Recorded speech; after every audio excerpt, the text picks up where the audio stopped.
Hello everybody and welcome to episode 1 of Real Talk with T and Mikey. Hope you guys enjoy what they have to say. Click that like button if you do, and comment, it always helps us out. And subscribe if you haven't already. Mikey, how do you feel about slightly bigger girls? Not girls that are overly gross and disgusting, that just have a little meat on their bones, you know what I'm saying? Not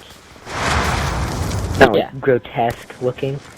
Yeah. But without using names, are we talking more like fat or athletic muscle bigness? Athletic muscle, either or. I mean, because you see my ex-girlfriend. She's not skinny, but she's not big. She had mellow chub. She's got curve. You know? No. I think if you're with a bigger woman... No, not bigger, Well, I mean, you know what I mean, though. I'm not saying bigger. I mean, if you're with a girl who's not petite. Good job, Grunt. Yeah, that would... I see no problem with it. I don't know...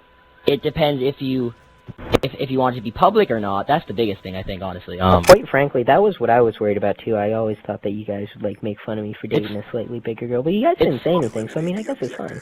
Oh, I said stuff behind your back, but it wasn't really a big deal. No, but, it's one of those things where it's like if you're dating a slut and everybody knows she's a slut. It's all about how you look at it and if you care if how other people look at it. I mean, if you look at it on one hand, if you're dating a slut, then you're dating a girl who knows what she's doing, and you enjoy your sex very much. And if you're dating a fat chick, she'll do whatever you say, because she never knows when she's going to get some dick again. That's not true, because she's not fat. The fat girls will do whatever they want. The grotesquely fat girls will do whatever you say, because they never know when they're going to get some dick again. The bigger girls still have standards. I actually feel like they're quite easier to break, because they're self-conscious about their body, but they shouldn't be. Yeah, that's understandable. Yeah, but... The other thing I don't know. I feel awkward when they're eating and I'm not. I'm sorry. That's always a problem. No, because whenever Hillary would eat, and I wasn't eating, I was like, what do I do?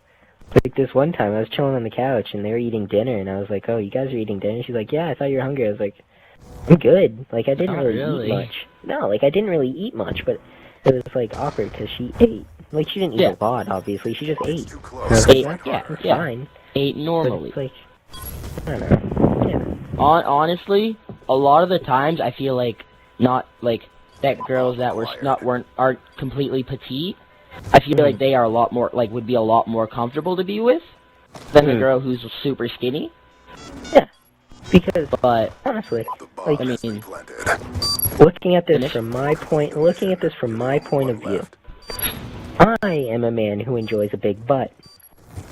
I agree with you completely. Slightly bigger women have a nice, big, jiggly, fat butt, and you do have that occasion when the skinny girl has it though too, so that's good. Yeah, that's nice. But that's very rare. Even I can't. A senior who recently graduated. Yeah, I know who you're talking about. Oh, she had an ass. Oh my god, she wasn't petite. Everyone knew she wasn't petite, but no one cared because she had an ass. She was a fucking meatball. She was cute as fuck. Yeah, I'm not even messing with you guys. She was hardcore. She was probably the hottest girl in school, maybe even in the tri-state area. And she was a slightly bigger, not bigger, but she wasn't small. Yeah, no, she wasn't small, but no one gives a shit. Exactly, and that's another thing. Attitude and personality is a big thing for me. I know, obviously not for you really, because you really don't give a shit. She was just the nicest person. She was one of the nicest people I've ever met, which was also a turn on. Yeah. So, I don't know. Which I find a lot of those girls are a lot nicer, just because they're not stuck-up cunts. Well, yeah, see, my problem, though, is whenever you're nice to a girl, they leave, and when, you're the whole asshole stay thing. I have recently adopted the asshole policy, and I've started to be an asshole, and you feel bad when you're an asshole to a nice girl, but you just gotta understand it's the way of life. You can't change your ways for certain people. It's just the way of life. I'm not saying I changed my ways, it's just... Oh no, I'm agreeing with you. No, in this era, this is how you gotta treat women. For some reason. It's true. The internet, I feel, has made them more empowered because of selfies, you know, bathroom pictures, duck faces. They get all this empowerment from it because they feel like their bodies are nice. And they feel like they could do better and they can do kind of whatever they want. Like, you know, those certain girls that don't care. Oh, absolutely. And, you know, I'm not saying that's how all girls are. I'm not saying that at all. It's just, in this day and age, it's kind of how it is. You kind of got to be an asshole so that way they're mad at you, which makes them think of you, which makes them like you. Protect the objectives. But it has to be to a certain extent, too. Like, yeah. You know what I'm saying. It can't be full on making fun of them every time they say something, just talking mad shit. It has to be it has to be a very inconsistent, but very mean. When it happens, it has to be extremely bad. Yeah. Like, I didn't buy Hillary anything for her birthday, and she asked me what we were going to do, and I told her I was just going to give her the D, and she didn't like that very much. But you did end up giving her the D, didn't you? I did. That was actually the last time I gave her the D, and then we broke up. Exactly. But hey, we gave her the D. Exactly. It was, well, the funniest part to me was I was talking about it with Alec, our friend, and he just goes, I know why you broke up with her. And I was like, why? And he was like, you just wanted her as like a trophy. You were with her for 3 years, and you just had to do it before you left. You just wanted her as like a little trophy. And I know that sounds really god-awful, but I doubt any, I'm not going to say any, but very few women are going to watch this video. So quite frankly, I have no problem referring to her as a trophy, because that's basically what it was. Like, I couldn't leave without smashing it, because absolutely, I remember years. that. I remember that. You guys broke up, you got back together, and before you got back together, you're like, don't worry about it emotionally. Like, you told me, you literally came to me, you're like, I'm not going to worry about it emotionally, I'm smashing her, and I am dashing.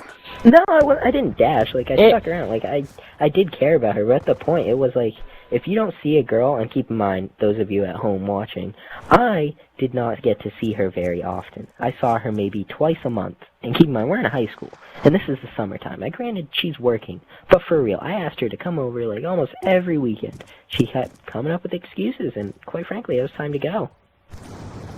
I couldn't do it anymore. I'm not trying to just vent to you guys. I'm just trying to give you guys some life advice. Real talk. Real talk. Exactly. But no, but like you said before, if you're in a relationship and you're not completely emotionally attached, it's gonna end badly. It's obvious. It's gonna end badly. That was honestly. I even told my mom that this morning when we were talking about me and her breaking up. I told her, I was like, Mom, I just kind of fell out of love. That's really just what it was. And that honestly to me is the hardest thing to break up with somebody over, because they did not do anything wrong. You guys just kind of grew apart? Yeah, I couldn't do anything, you know? It's just the hardest thing, because what am I supposed to say? Hey, sorry, you're doing great, but just not working. Like, there's no real reason. Thankfully, I got off easy, and she started the conversation about us and our feelings and how we're doing, and she started saying how it sucked. Yeah, and I started. That was a very funny conversation. And it was over text, and she was like, "Well, do you want to break up?" And I was like, "The bomb has been." Do you want to break up? And she goes, "No, but do you?" And I was like, "Well, kinda." And yeah. Now, Tyler, I know before you guys broke up, you were talking about breaking up. If she hadn't brought it up, do you think you would have waited longer? Probably would have busted one more nut and then left. Because as you guys don't know, but as I know, his last time didn't go very well. But that doesn't change a thing. Like, and back to the topic at hand. Back to the topic at hand. The big girls. I feel it's almost similar, close, maybe even identical to the whole girl with great body but busted face scenario. Oh, I agree completely. That is because she's got a really nice body, but then you just take a look and you're like, okay, come on, can we either turn the lights over or flip yourself over? Because this isn't working. Like, Hardcore. It's the same thing. It's one of those things. I honestly feel like most of the stuff that stops a lot of teenage men in high school from getting laid is what their friends think. Oh, absolutely. Absolutely. Because you look at a girl and you're talking to her, but you don't tell your friends you talk to her. And you're like, if I say something, then they might say something back to me. But I kind of want to do her. But if you do her and people find out, you're going to be embarrassed. Guys, don't be embarrassed. Just smash and dash. Whoa, wait, I thought you don't smash and dash. Oh, that was because I was a girl for 3 years. Now I'm looking to smash and dash. Oh, fuck yeah, dude. All day, every day, real talk. See, we went to the mall the other day and I was looking for bitches, but it's hard to look for bitches on a Monday night. Oh yeah. Tuesday night, whatever the fuck it was. Whatever.